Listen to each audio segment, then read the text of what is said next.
ओमज्ञानतिमिरान्धस्य ज्ञानाञ्जनच्छलाकया चक्षुरुन्मिलितं येन तस्मै श्रीगुरवे नमः।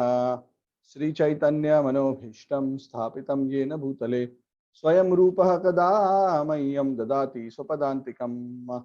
वन्देऽहं श्रीगुरोः श्रीयुतापदकमलं श्रीगुरून् वैष्णवांश्च श्रीरूपं सागरजातं सहगणा रघुनाथान्वितं तं सजीवं साद्वैतं सावधूतं परिजनासहितं कृष्णचैतन्यदेवं श्रीराधा कृष्णपादान् सहगणललिता श्रीविशाखान्वितांश्च हे कृष्ण करुणा सिंधु दीनबंधु जगतपते गोपेशा गोपिका कांत राधा कांत नमोस्तुते।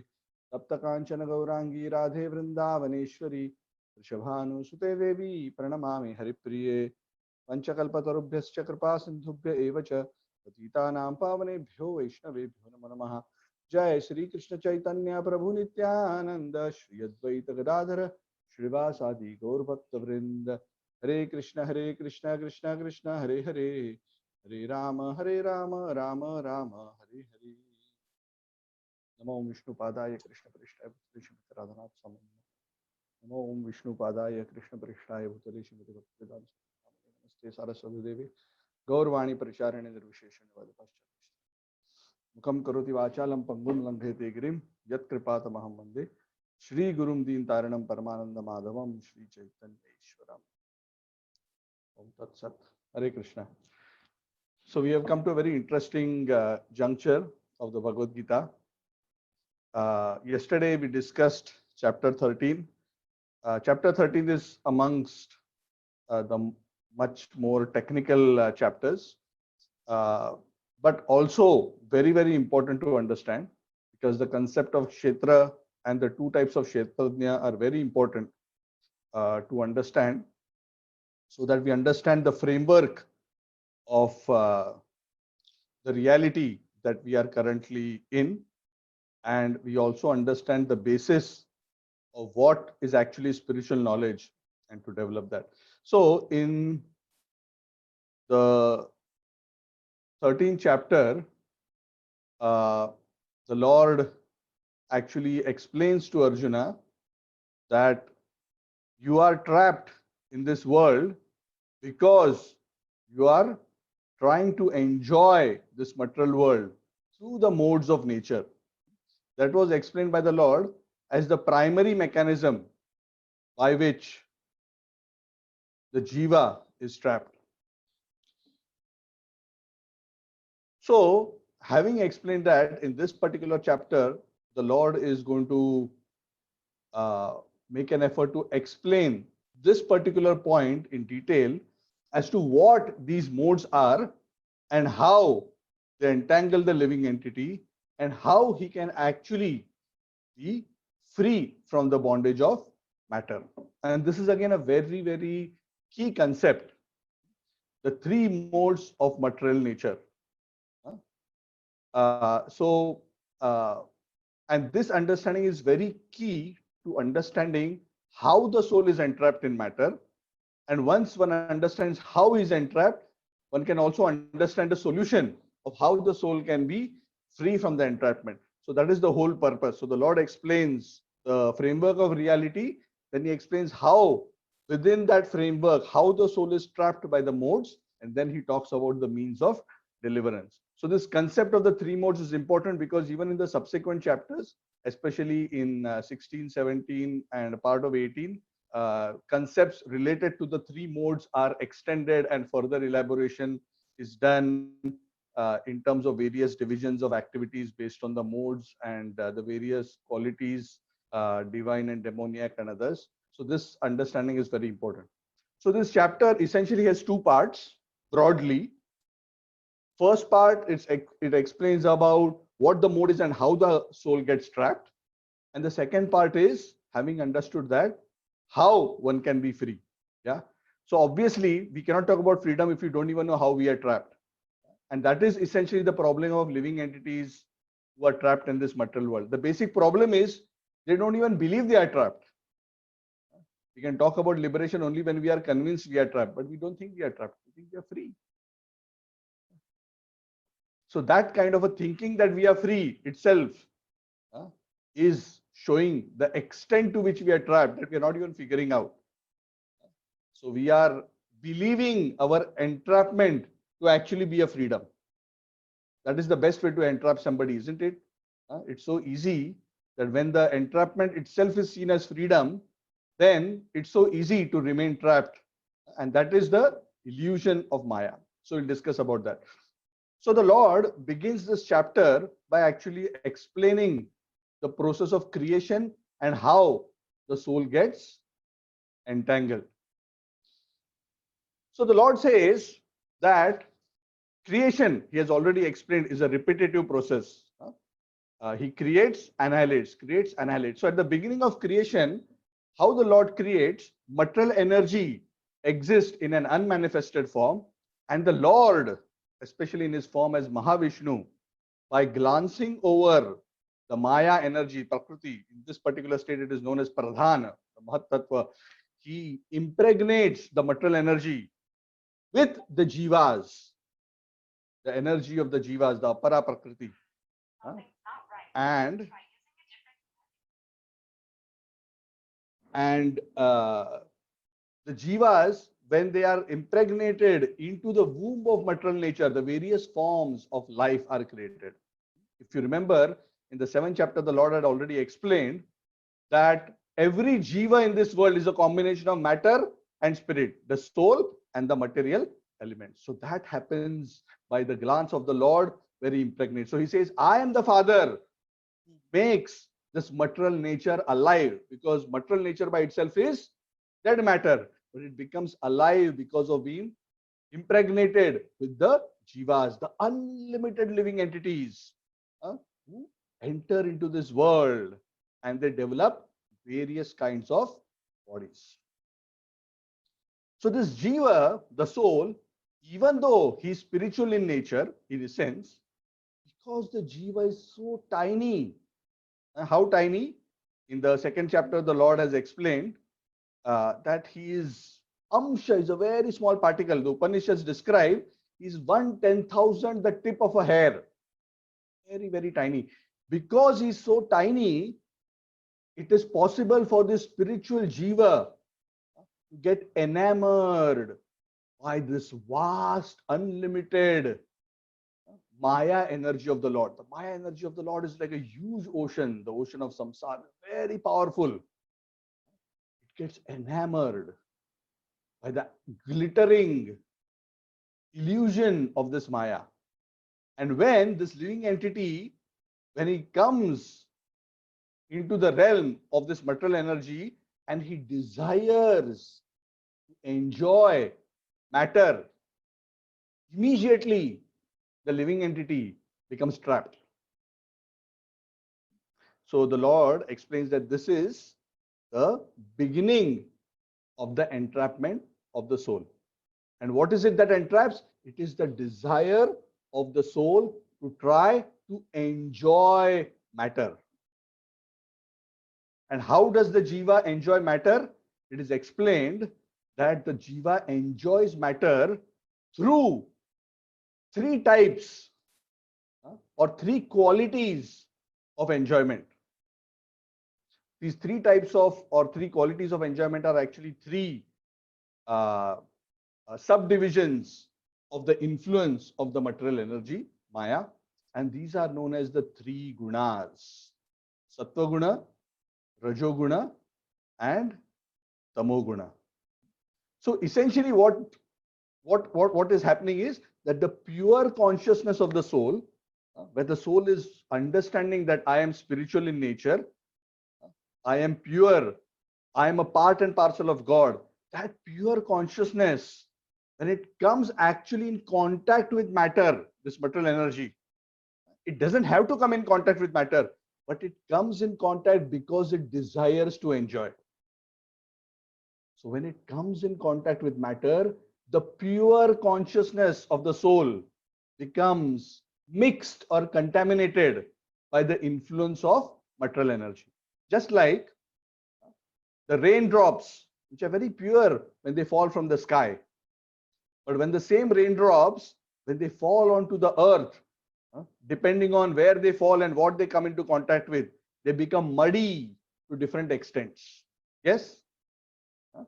So if they fall directly into dirt, then they'll practically be like thick mud. They will be full of contamination. The pure quality of water seems to be practically lost, and a lot of effort has to be made to remove that contamination so the water is restored to its pristine, pure state. Similarly, the jiva, when it comes in contact with matter, when he desires to enjoy matter, the pure consciousness becomes contaminated. And that extent of contamination of the consciousness is measured on a scale which is roughly divided into three sections: low, medium, high.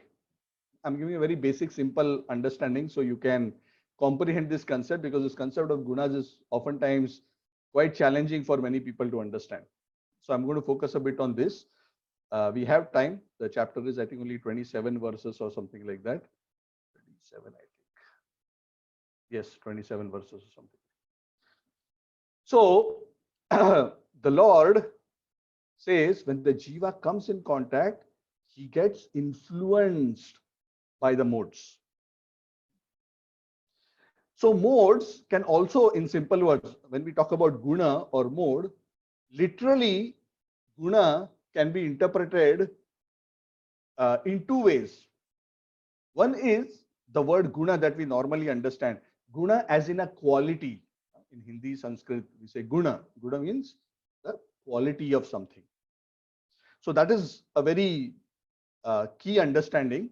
And also guna in Sanskrit also refers to a thread or a rope. What is that thread or rope? That is the thread or rope which ties the soul to matter. Not literally, but it is that desire to enjoy the mode that actually creates that affinity between soul and matter and causes that association to happen. It's a very interesting, it's a very profound, deep thing. We cannot fully materially conceive this, but just understand this philosophically for now, that the soul, when it desires to enjoy, it comes in contact, and that perversion in consciousness happens in the nature of the soul, and he develops an affinity, and that affinity connects him to his material realm through the body that he has acquired. And as long as that affinity remains, as long as that contamination remains in his consciousness because of his desire to enjoy, he will continue to be bound to the material world. So coming back to our definition of the mode, or the measurement of the mode, the measurement of the mode is like a big spectrum. The most bound to the least bound. So broadly, this scale of contamination is broadly divided into three categories. The least bound or most free, relatively speaking, is called sattva guna, or the mode of goodness. The medium binding is known as rajoguna, or the mode of passion.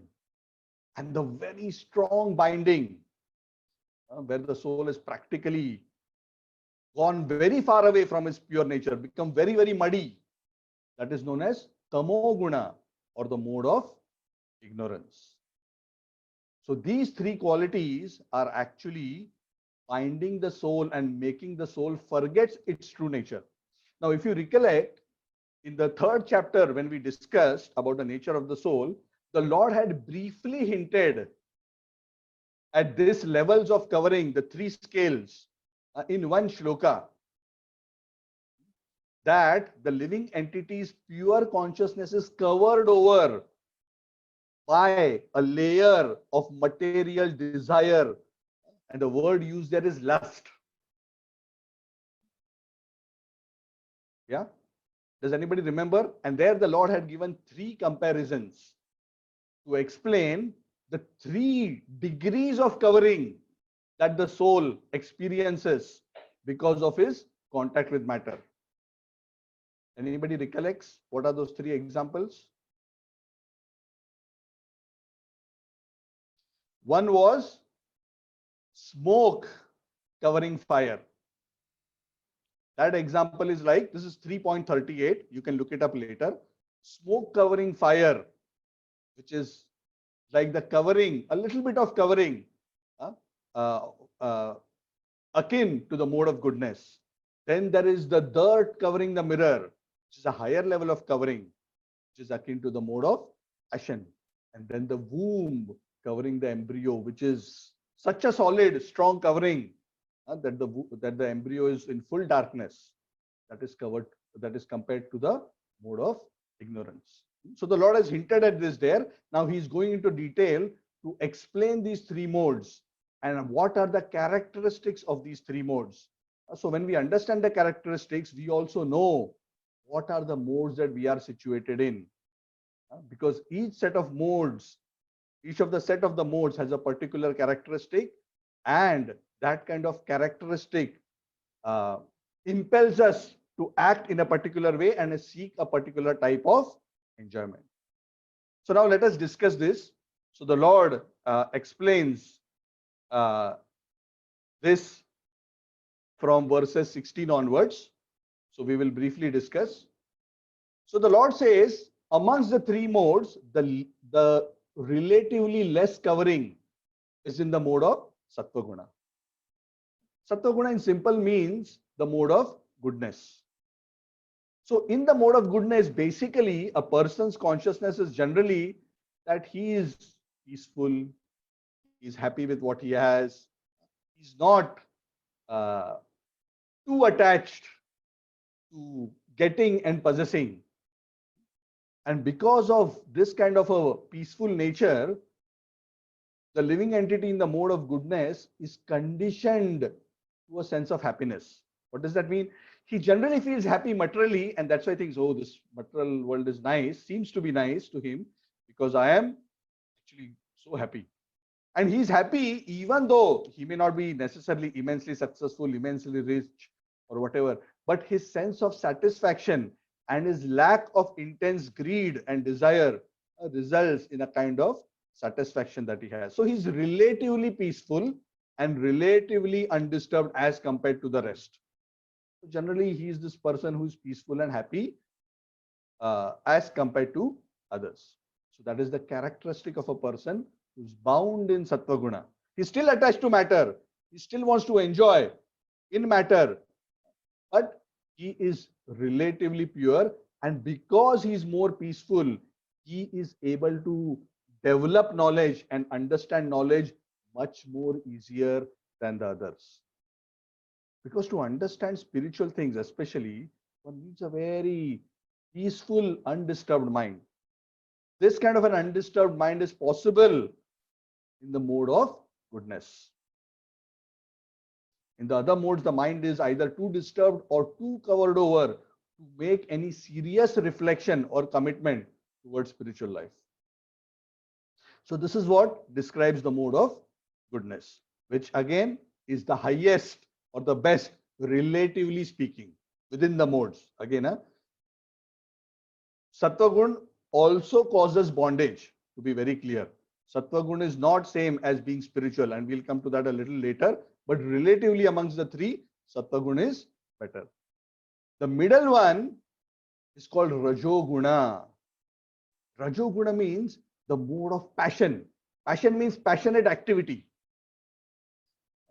This mode, this quality is characterized by a consciousness which has unlimited desires. I want this, I want this, I want this, I want to achieve this, I want to possess this. Running after things, working hard, trying to achieve, trying to acquire. And because he's always, this kind of a living entity is always chasing things, he's always suffering from hankering. Things I want, I want, I want. And lamentation. I didn't get, I didn't get, I didn't get. So he is continuously being tossed. And because of being always in this kind of a tossing situation, generally, this person is in a disturbed mind. Even though this kind of a Rajoguni person thinks that I will become happy by acquiring more, because the soul who is influenced by Rajogun thinks if I get more, then I can enjoy more, then I'll be more happy. But he doesn't understand that the way the material creation is created, one who tries to enjoy matter in a passionate way actually suffers more than he enjoys. That is how Maya is created, and the Lord has explained this throughout the earlier chapters as well. So the Rajogun person is unable to understand this. He's chasing after happiness, but happiness remains elusive. In fact, most of the time he's suffering. Sometimes you get a little bit of pleasure or some mental happiness, some success, some glory. So he tries to satisfy himself with those little joys, but most of the time his mind is in anxiety. Like businessmen, and others who are always chasing for success and material possessions. So a Rajogun person can basically be characterized as a person who is active, is very active in the material sphere. Active for what? Active for attainment, active for getting things, active for accumulation. So such a person is actually bound. What is he bound to? He's bound to fruitive activities. That is the main characteristic of Rajogun. A Rajogun person is conditioned by a desire to perform activities to satisfy his material desires. That is the main characteristic. And the last and the lowest is Tamo Guna. The word Tama literally means darkness. So this kind of a person who's in Tamoguna, in a very simple way to understand Tamoguna, is exactly opposite of Sattva-guna. Sattva-guna person is a person who's enlivened, happy, satisfied, knowledgeable. A person in Tamoguna is totally the opposite. In fact, his nature is such that he just loves to be lazy. He's always in illusion. He has a kind of pramada. Pramada means madness, a type of madness, not madness in the sense that he's, mentally mad, but he has a kind of an intoxication of material consciousness, which takes him totally away from the reality that he's actually situated in. So he's exactly the opposite of knowledge. That is why tamo or darkness. Such a person loves to sleep. He's generally lazy. He's far away from the knowledge of reality. He's the most covered over. And in terms of his behavior and activities, he's very whimsical. He doesn't care what he does. In fact, most of the time, he's attached to doing things which are exactly opposite to the activities which are recommended by scripture as the desirable regulated activities to be performed. There's things exactly opposite. So a person in Tamoguna is bound by this pramad, which is translated as madness. Again, madness, not in the sense that he is mentally mad, but a kind of a mental intoxication, which actually totally covers over the consciousness, making that person unable to understand his real situation and welfare. So the Lord goes on to explain that all these modes, they are actually within the consciousness of a person, within the body of a person. It is not that a person is having only one mode. It is not that one person has only Sattva Guna, another person has only Rajoguna, a third person has only Tamoguna. No.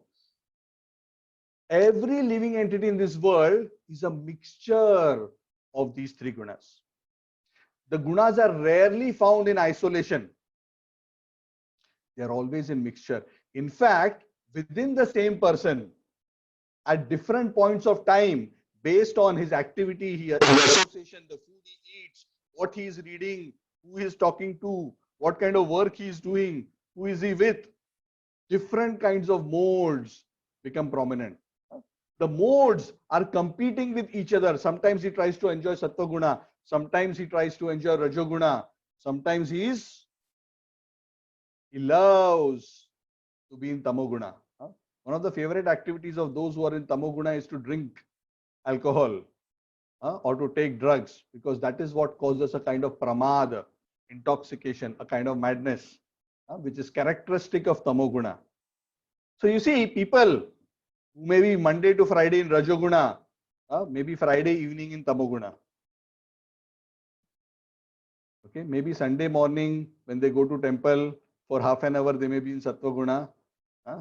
Then Sunday afternoon again in Tamoguna, they are sleeping throughout, waking up at night, and then doing a little bit of shopping in Rajoguna, and then again sleeping in Tamoguna. So you see, the modes are always competing with each other. And a person is generally a mixture of the modes. Sometimes Sattva Guna comes into the forefront and the other gunas go in the background. Sometimes Rajogun comes in forward. Sometimes Tamogun comes forward. Again, based on the kind of association, interaction, and activities that he's performing.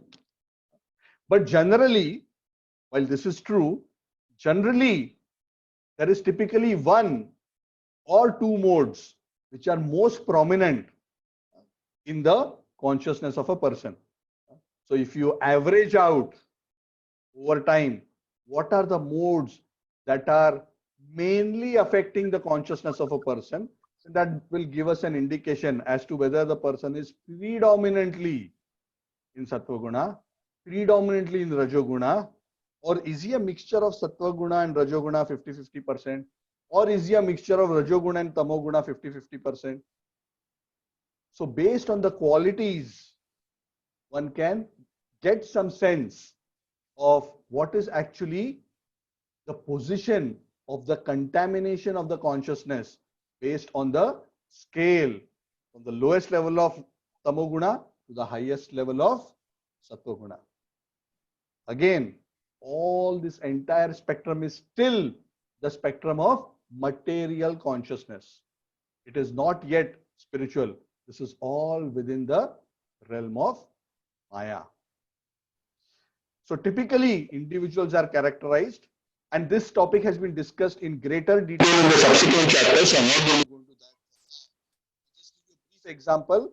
A Brahmana is a person who is predominantly under the influence of Sattva Guna. A Kshatriya has a lot of Rajoguna. He also has some Sattva Guna, and so on and so forth. So all these classifications and mixtures have been described in subsequent chapters, but suffice to understand this for now. The Lord then goes on to briefly explain to Arjuna that Arjuna, the modes are very important because your next destination after this life also depends on which mode you're predominantly situated in. Again, each person is a combination of the three modes, but based on the predominance of a mode, a living entity will achieve a particular end result. If a person is predominantly in goodness and he remains in goodness, he doesn't transcend or go beyond goodness, and we'll discuss about this a little later. Transcending goodness means going beyond the material modes and becoming spiritual. If he simply remains in goodness and he's just happy in goodness, doing nice religious activity, being peaceful, following the rules of dharma, and remaining happy like that, then after this life, such a soul goes upward and achieves heavenly planets. All the way he can go. Swargalok, Janarlok, Maharlok, maximum up to Brahmalok, not beyond that. Brahmalok is the abode of Lord Brahma. Those who are predominantly in Rajoguna, very active, want to achieve material things, these living entities come back again to this place, which is earth, where Rajogun is quite predominant. And those who are in Tamoguna, Adho gachanti tamasaha, Krishna says. In Tamoguna, they go down Where does down mean? Does it mean that they go to a lower floor in the next life? The apartment is on ground floor instead of on the 32nd floor? Lower planets. Yes. Animal life. Yeah. Okay. Once Divya Gaurangi Mati says lower planets. What else? Lower Lower planets, species. animal life. Reborn as animals. Yes. Very good. Yes, Anita Mataji. Thank you. So both possibilities have been mentioned. Either one goes into lower hellish situations if one is grossly sinful, or one goes into lower species of life, which means they lose the human form of life and may become a animal. So that's a very dangerous situation, because once you go to lower species, you cannot easily recover and come back to human form of life. So quickly summarizing, Sattva Guna go up, heavens, Rajoguna remain in the world of men, Tamoguna go to lower species or hellish situation. So having explained all this, Krishna is telling Arjuna, Arjuna, see, I summarized to you the three modes. He has not explained in great detail. He has basically summarized, hinted the three ranges of the spectrum, what are the key characteristics and what are the key destinations. And then he's saying, see, understand, Arjuna, this is all within the realm of matter.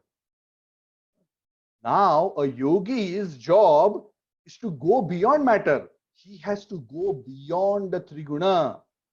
He has to transcend the three gunas. It is not even that one has to come to sattva and remain in sattva, because if you remain in sattva, you will still remain within the material world. You will not be free, because sattva is also a guna of matter. So you must transcend the mode and understand that all the material activities in this world are influenced and impelled by one of these modes. And understand, Arjuna, that I, the Supreme Lord, I have mentioned to you multiple times, am always situated in a spiritual platform, never influenced by the modes. I am the controller of the modes. I am the Lord of the material energy. I never come under this influence. Why I never come into the influence? Because I never desire to enjoy matter. I am always situated in a transcendental position. What do you mean by transcendenting the sattva guna? We'll come to that later. So questions we'll take at the end of the class. Is that okay, Aparajita Mataji? Fine. Yeah. So you note down your questions. Okay. We will take them at the end. We will be discussing this a little later in this class itself. Yeah. Okay. So the Lord says, I am unaffected by gunas. I am transcendental. And one who understands this, that I am transcendental, and who tries to develop a quality like myself, also becomes transcendental to the gunas. What does that mean? In very simple words, the influence of the modes comes on the consciousness. That contamination comes because of the enjoying desire. Different types of enjoying desire come into the different types of gunas. So if the living entity is detached in terms of his association from matter, then he doesn't get influenced. Similarly, like the Supreme Lord is unaffected. So that is the clue that the Lord gives to Arjuna in terms of transcending matter, so that Arjuna can also experience a kind of a spiritual happiness even when he is situated in this world. And that is possible. That is what the Lord is trying to say. It is not that only when you come to the spiritual world you can enjoy spiritual happiness. If you are situated in a transcendental position, even in this body, unaffected by the modes, you can experience that spiritual joy that I have been talking about. Actually, the Lord has already spoken about this in many previous chapters, but he is summarizing this again. Now, towards the end of the chapter, the Lord is questioned by Arjuna that, oh Lord, you've been talking about this transcending and now you're telling me to transcend. Can you tell to me what is the symptom of one who has transcended? And how does he transcend the modes? What is the process of transcending the modes? So the Lord says, actually the Lord has already described these symptoms in the second chapter when Arjuna had asked him, please tell me what are the symptoms of a person who is a sthita prajna, a person of fixed spiritual consciousness. A person in fixed spiritual consciousness is the same as a person who has transcended the modes, because one cannot be fixed in spiritual consciousness without having transcended the modes. So the Lord's answer actually is very similar. So I'm going to briefly mention it. Essentially, the Lord says a person who has transcended the modes is not interested in performing activities which are fruitive in nature. He is by nature detached and he is equipoised in all dualities.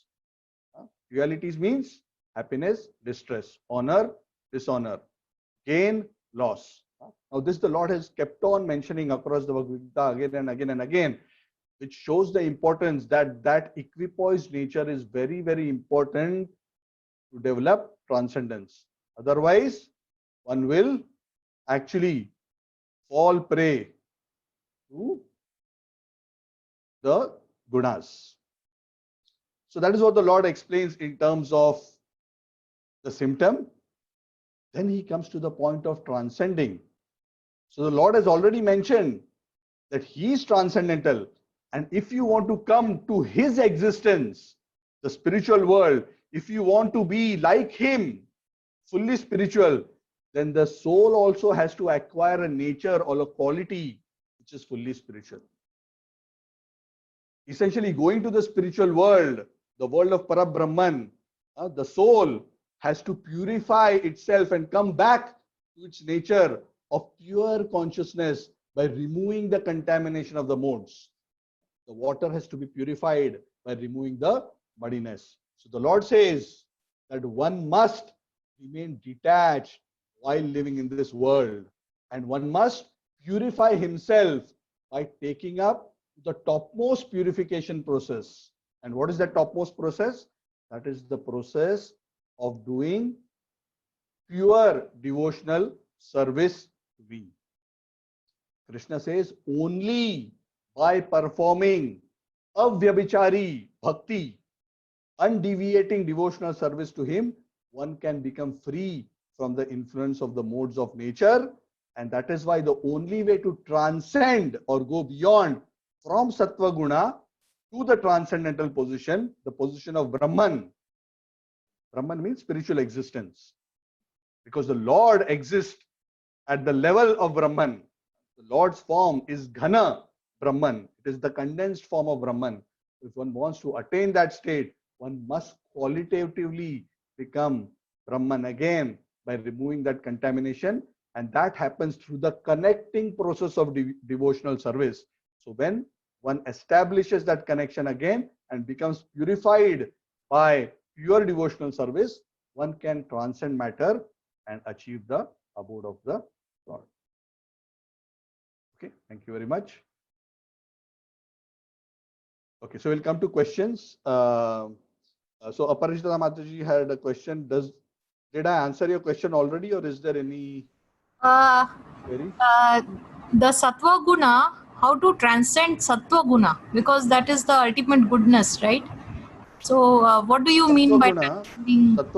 Okay, so Sattva Guna is material goodness. Okay. Okay. Spiritual goodness is known as Shuddha Sattva or Vasudeva platform. This is explained in the Bhagavad, where Sattva Guna in its fully pure state is unmixed with the Rajoguna and Tamogun. Okay, I want to avoid being too technical, otherwise it will be a bit confusing for those who are new to the subject. But basically try to understand that Sattva Guna cannot be found in a pure state in the material world. It always has contamination. But when the consciousness is connected with the Supreme Lord in devotion, then one can have pure goodness without any mixture of Rajogun and Tamogun. And that pure existence is the pure water that we are talking about, without any contamination, which allows one to see the pure self and the Lord very clearly. So that is the transcending. Transcending means going beyond matter, which means removing any kind of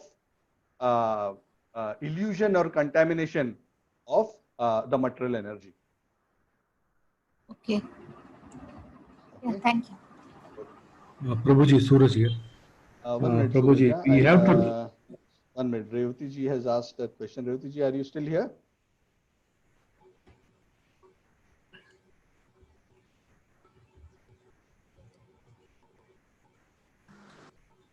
Okay, we'll come to her question. I think she's. Bro, I have a Yeah. question. Okay, Yeah. sorry.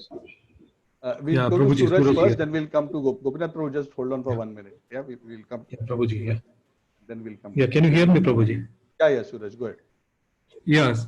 So we have to transcend the three modes of gunas. That is, we need to get into nirguna. So material world till Lord Brahmaji where he stays, Brahmaloka, that is a material manifestation, right? Like Correct. so till Brahmaloka, can we achieve the nirguna, or we need to get into the Vaikuntha Loka to get those quality?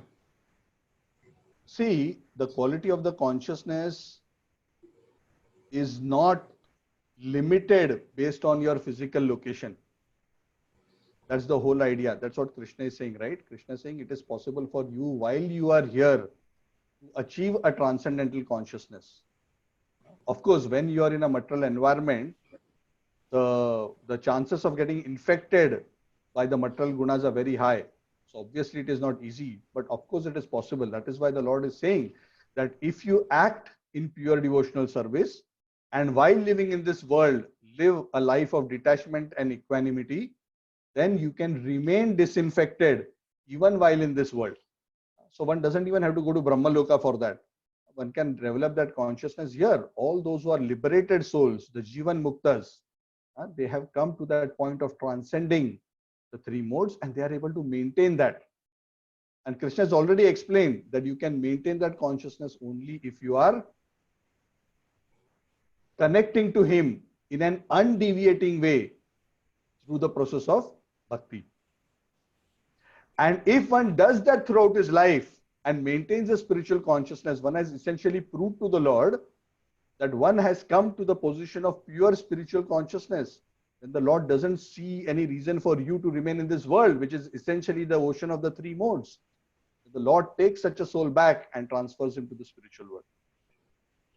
Yeah, got it, Prabhuji. Thanks Got a it, lot. right? Yeah. Yeah. Gopinath Prabhu, Dandavat. You want to say Dandavad, something? Prabhu. Hare Krishna. I have a question. Hare Please. Krishna, Prabhu. Prabhu, I have a question. Sorry, there's no barber available. The Ajamil story, Yeah, he went through a lot of modes, right? yeah. And the end was an exception. I mean, I hope it happens in my life, but if we are lucky, in a then much better so position. does this mean imperfect sadhaka? No. So imperfect sadhaka will end up, most of our sadhakas will end up in Swarga planet or like heavenly planets at the most, and come back for human life and then become serious. And Shuddha Sattva is like, I can't even spell it. Sorry. So Krishna has already So what is the explained hope? this in the 6th chapter already with respect to where the yogis will go. See, it is again a matter of how much we have evolved in terms of our desire to serve and be with the Lord. Yeah?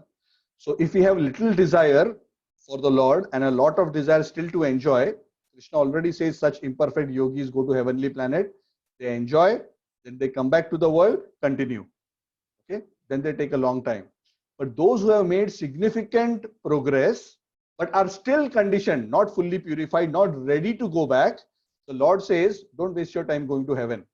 Because you'll spend there so long time and waste your time. Why you want to go to heaven? I will quickly give you birth in a very fertile situation, a situation where you can be born in a family of yogis, so that right from your childhood you'll be trained in spiritual life and you can make very rapid progress and come back to me. So one doesn't need to go up. If one is serious, then one will actually continue to make rapid progress. And that is essentially what serious devotees hope, if at all they cannot transcend. Now again, another point which is also a very important point. Okay, you mentioned about Ajamil, so I'll make a brief comment about Ajamil. See, Ajamil, I think many here may not know the story, but it's okay. We don't have time to go into the story. But Ajamil was a person who was very pious, religious, had faith in the Lord, was worshipping the Lord. But he later deviated from the spiritual path, became very sinful. And then somehow later in his life, towards the end, when he was dying, he called out the name of Narayan. And the Vishnu Dutas came and saved him from going to hellish planets. So again, the Lord has already promised in the second chapter, Swalpam api asya dharmasya trayate mahato bhayat. Who has performed even a little bit of devotional service will never go adho gachanti tamasa, even though he may have performed a lot of sinful activities. If at all that happens in very extraordinary situations because of the Lord's very specific plan, like Bharat Maharaj and others. That's a very exclusive, special situation, like he became a deer, right? Bharat Maharaj, even though he was very advanced. So that is a very exception, but the norm is one doesn't usually go down. Although, even though one may engage in tamoguna, if one has practiced spiritual life even a little bit. In his case, in the case of Ajamil, because he was able, because of his attachment both to his son and also because of his past attachment to the Lord's service, the name of the Lord unintentionally came out from his lips when he was about to die. Now, like the scriptures mention that he did not chant the name of the Lord purely, he chanted the name in Namabhas. And to cut a long story short, because it's a very long story, the Vishnu Dutas told him that we will spare you from going to hell because you chanted Namabhas. All your past accounts have been settled, but you still have to purify. So you will take another birth. You're not going back anywhere yet. Actually, what happened was after that time, he left. I don't know whether he took another birth or not, but he continued his process of purification. And then he became very serious and then he purified. In some cases, there may be in another life, like Muchukunda Maharaj, the Lord Krishna told him, you have to take another life and purify yourself. But in some cases, they may have purified in the same lifetime. So he had to purify, become fully devoted, transcend, and then go back. Ultimately, transcendence is a special mercy of the Lord. The Lord has to pull us out from the entanglement of matter. With your help. Hare Krishna. I am also trapped. Yes, Amit Prabhu, Hare Krishna. Hare Krishna. So I have a question, Prabhuji. You referred to the four Varnas, the social orders, and the relation to the modes briefly in today's chapter. So when you refer to the four Varnas, you refer to the Brahman being in the mode of goodness, the Kshatriya being in mixed modes of goodness and passion. So these social orders, when you refer to them, you're referring to the social orders by birth or by activity? Can we discuss this when we come to the subsequent chapters? Because this is discussed in great detail there. Okay, Prabhuji. Okay. So very briefly, I'll just mention the answer in one statement. Krishna has said, Chatur Varnya Maya Srushtam Guna Karma Vibhagayoho, based on Guna and Karma, not based on birth. But we'll discuss this more in detail when we come to the subsequent chapters. Okay. Thank you, Prabhuji. Thank you so much. Prabhuji, this Suraj, one last doubt I have. Yes. So, if Last one doubt, is that means you're ready to go back after this answer. No, for today. So, someone is going to heavenly planet. So, is it necessary that he has to come back to the earth, or he can again continue spiritual progress from heavenly planet? The general journey is that one has to come back. In fact, Bhagavad Gita, very clearly, the Lord has says that he goes to heaven, then comes back to earth and continues. So that is the norm. The normal process is you go, you enjoy the fruits of your activities, come back to earth and continue. Because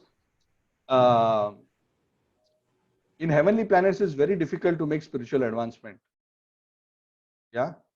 Because very difficult to focus the mind. There is so much of distraction and so much of material enjoyment. One finds it very difficult to live a detached, equanimity-based, devoted life to the Lord. It's very difficult.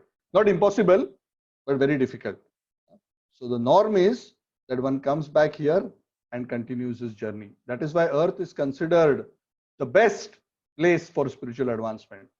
And that is why Devatas aspire birth as humans on earth if they want to make genuine, fast spiritual progress. Yeah. Okay, Prabhuji. Thanks a lot. Yeah, there may be exceptions. It's not impossible. It's just like this, right? If you want to study seriously, and if I tell you, okay, Suraj, why don't you go to a discotheque, and you go to the discotheque and you study there. The discotheque, there is such less light, there is such loud music, everybody is dancing, jumping around, eating, drinking, having fun in the lower modes of nature. It's going to be a very distracting environment for you to do your studies. Yeah, so it is not conducive. So heaven is like a big party. So there, people are focused on enjoyment. They're not focused on purification. So an environment where everybody is busy trying to enjoy material things, even though it is done in a pious manner, it is still a consciousness which is absorbed in enjoyment. It's very difficult in such a consciousness to focus on spiritual advancement. Yeah. Oh, yeah, Prabhuji. Thank you.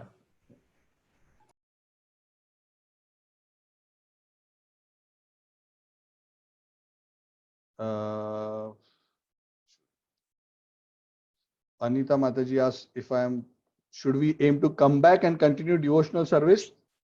Our aim should be to serve the Lord perfectly in such a way that we get the Lord's association and we can serve Him for eternity. Now, whether we are able to achieve this at the end of this life, if yes, the Lord will take us to the spiritual world. If not, we are okay to continue the process of trying to serve Him as long as it takes until we achieve the spiritual world. So it is not that we want to come back. Our desire should be simply to serve the Lord. And we want to go to the spiritual world because it is most undistracted place to serve the Lord. We can serve the Lord without any distractions, without any inconveniences. It is the perfect environment to serve. So that is why devotees prefer to achieve association of the Lord in the spiritual world where they can actually serve Him without any deviation. I hope that answers your question. I'm looking at the chat and seeing is there anything. Manish Pillaiji has asked a question. Undeviated devotional service means what should we do? Here, avyabhichari bhakti is the word which is used. So, avyabhichari means without deviation. So, without deviation means that, like what the Lord explained at the end of the 12th chapter, that one has made the Lord as the goal of his life, and in all seriousness, without deviating, one follows the path of sadhana under the guidance of a spiritual teacher, and he lives a life which is dedicated to serving the Lord. So if one remains steady in his practice without compromising the principles of sadhana, the principles of devotion, then one is said to lead a life of undeviated devotional service. Again, I'm giving a very simple understanding. Undeviated here means one doesn't deviate from the goal, one doesn't deviate from the practice, in very simple words. So one has steady practice, and such a devotee becomes very, very dear. And such a devotee attracts the mercy of the Lord that very quickly he can transcend. Manishji, where are you from? Prabhuji, I'm from Malaysia. I'm basically based out of Bombay. Oh, you are right now in Mumbai? No. Right now I'm in Malaysia, KL. Oh, okay. Oh, based out of, in the sense, okay. You're originally from Mumbai. I'm originally from Bombay. Yeah. Sorry for the confusion. Okay. And who introduced you to this class? Yeah, so my wife Prachi Pillai, she joins the classes. So okay. No, now I understand. Okay. I couldn't relate to Prachi ji based on your name. No, I was working and I was using my laptop, so I saved the number out here. So she comes out here at wonderful. Thank you so much for joining. Thank you so much. Let me see if there is any other question. Gaurchandra Prabhu. Yes, Gopinath Prabhu.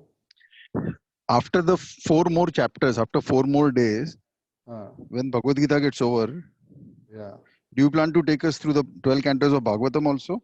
Hare Krishna. Right now, what we are planning as the immediate activity is to After the 18th chapter, we will spend 1 or 2 sessions, depending on how much, to discuss a little bit about the practical application of Bhagavad Gita. Then we will decide the next steps. We will discuss after that. So you can also share your experiences. We are You already take us doing a through. weekly. We are already doing a weekly Bhagavatam class. Oh, wow. But because we have been doing a physical class where we all get together. But now because we are doing this daily Gita class because of the lockdown, we have temporarily suspended it. But we will resume that once we are through with this series. But that may not be, with the same frequency. We will discuss and mutually see where we are. Currently, in that discussion, we are on the 9th chapter, the passing of Bhishma Dev. We are discussing of the first canto currently, so we are already there. Let us see. Thank you. Thank you so much. Okay, so thank you all very much. So we'll take your leave, and I will see you tomorrow for discussion on the 15th chapter, which is a very, very sweet chapter, Purushottam Yoga, the yoga of the Supreme Person. Thank you very much. Hare Krishna.